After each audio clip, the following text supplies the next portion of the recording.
ধন্যবাদ স্যার, ধন্যবাদ সবাই। এবারে বক্তব্য নিয়ে আসছে এএসপি প্রফেশনাল তানভীর সালেহীন ইমন। সুধীজন তানভীর সালেহীন ইমন।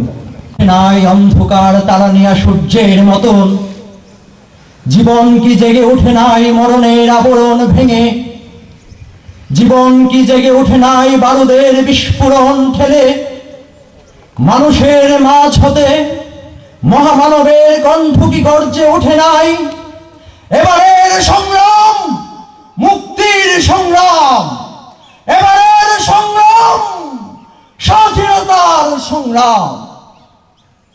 1757 সালের 23 জুন পলাশীর আম্ন কাননে স্বাধীনতার যে লাল সূর্যটি অস্তমিত হয়েছিল, যে মানুষটির হাত ধরে আমরা স্বাধীনতার সেই লাল সবুজের পতাকা উদ্ধার করেছিলাম, তিনি হচ্ছেন সর্বকালের সর্বশ্রেষ্ঠ বাঙালি, ইতিহাসের মহানায়ক, রাজনীতির কবি, জাতির জনক বঙ্গবন্ধু শেখ মুজিবুর রহমান। আজ তাকে নৃশংস, নির্মম, নিষ্ঠুর, পাশবিক, বর্বরচিত হত্যাকাণ্ডের এই শোকবহ দিনে এই শোক মঞ্চে দাঁড়িয়ে স্মরণ করছি 75-এর 15 আগস্ট নিহত সকল শহীদকে।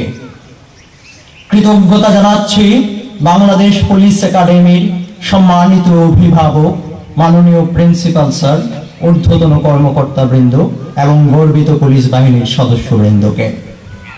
এই বাংলার আকাশ বাতাস গিরি ও নদী ডাকিছে তোমারে বঙ্গবন্ধু, ফিরিয়া আসিতে যদি, হেরিতে এখনো মানব হৃদয়ে তোমার আসন রয়েছে পাতা, তাই তো তোমারে সরিছে মাতা, পিতা, বোন, ভ্রাতা। হিমালয়ের উচ্চতা পরিমাপ করা হয়েছে, প্রশান্ত মহাসাগরের গভীরতা নির্ণয় করা হয়েছে, আকাশের বিস্তৃতির মতো ব্যক্তি হচ্ছে বঙ্গবন্ধু। বঙ্গবন্ধুর বিশালত্ব কোন শব্দের মায়াজালে, বাক্যের অবয়বে, জ্যামিতিক মানদণ্ডে কিংবা গাণিতিক যুক্তিতে নির্ণয় করা সম্ভব নয়। বাংলা, বাঙালি, বঙ্গবন্ধু একই সূত্রে গ্রথিত, প্রথিত, অবিচ্ছিন্ন।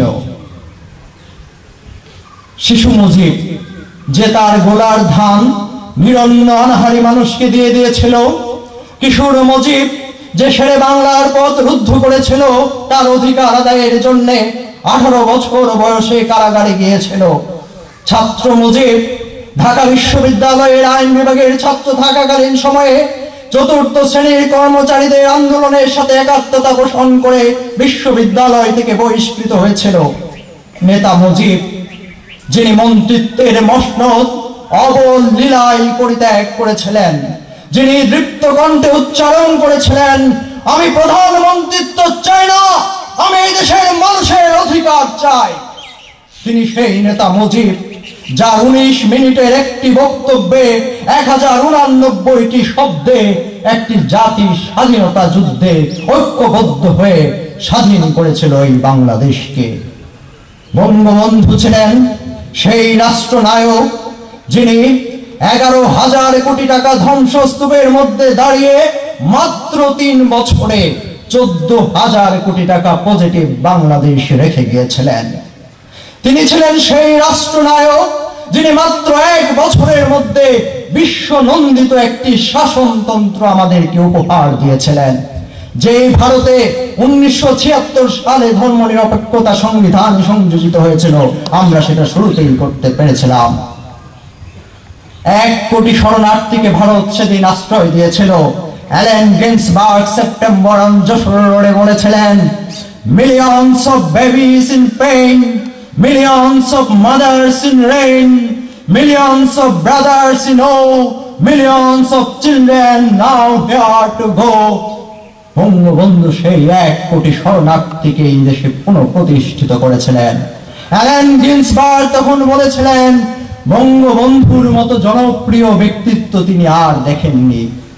রবার্ট ফ্রস্টকে বঙ্গবন্ধু এক সাক্ষাৎকারে বলেছিলেন, যথার্থ সংগ্রামের মধ্য দিয়ে যে নেতৃত্ব আসে সেটিই হচ্ছে যথার্থ নেতৃত্ব। বঙ্গবন্ধু ছিলেন সেই সুদক্ষ কূটনীতিবিদ যার শাসনামলে জাতিসংঘ, ওআইসি, কমনওয়েলথ, আইডিবি, আইএমএফ থেকে শুরু করে বিশ্বের সকল গুরুত্বপূর্ণ আন্তর্জাতিক প্রতিষ্ঠানের সদস্যপদ বাংলাদেশ অর্জন করেছিল। স্বাধীনতার এত অল্প সময়ের মধ্যে বিশ্ব থেকে বাংলাদেশের যে স্বীকৃতি আসছিল সেটা ছিল বঙ্গবন্ধুর অবদান। বঙ্গবন্ধু ছিলেন সেই বিশ্ব নেতা যিনি জোট নিরপেক্ষ আন্দোলনে দাঁড়িয়ে দৃপ্ত কণ্ঠে উচ্চারণ করেছিলেন, বিশ্ব আজ দুটি শিবিরে বিভক্ত, একদিকে শাসক আর একদিকে শোষিত, আমি শোষিত মানুষের পক্ষের নেতা।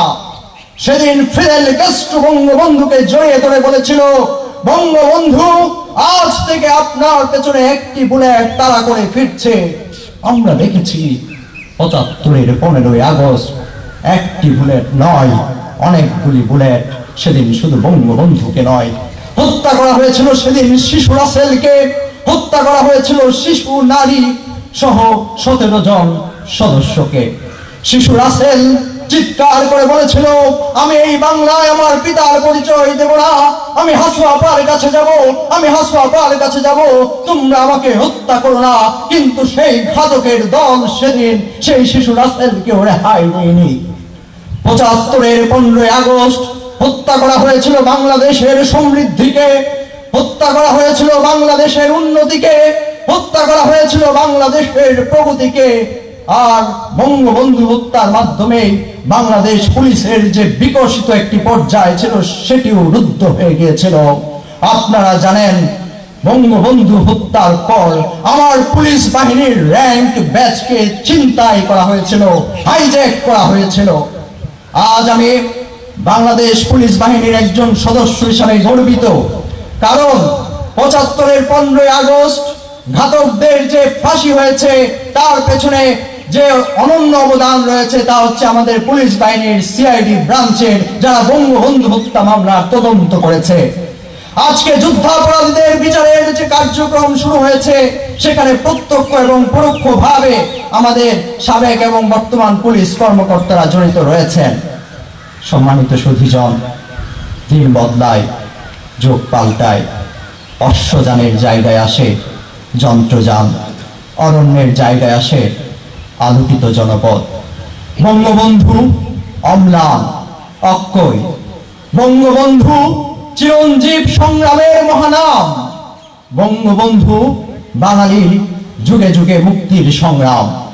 যে পতাকা ডান্ডায় ওড়ে না, উড়ে মানুষের হৃদয়ে, সেই পতাকাকে কখনোই নামানো যায় না। যে সুর কানে বাজে না, বাজে মানুষের মনে, সেই সুর কখনোই থেমে যায় না। আমরা বঙ্গবন্ধুর সোনার বাংলার সোনার মানুষ হয়ে সেই সোনার বাংলা বিনির্মাণ করতে চাই প্রত্যেকের স্ব অবস্থান থেকে। আসুন শিশিরে শিশিরে করি সমুদ্র সৃষ্টি। সবাইকে ধন্যবাদ। চমৎকার বক্তব্য।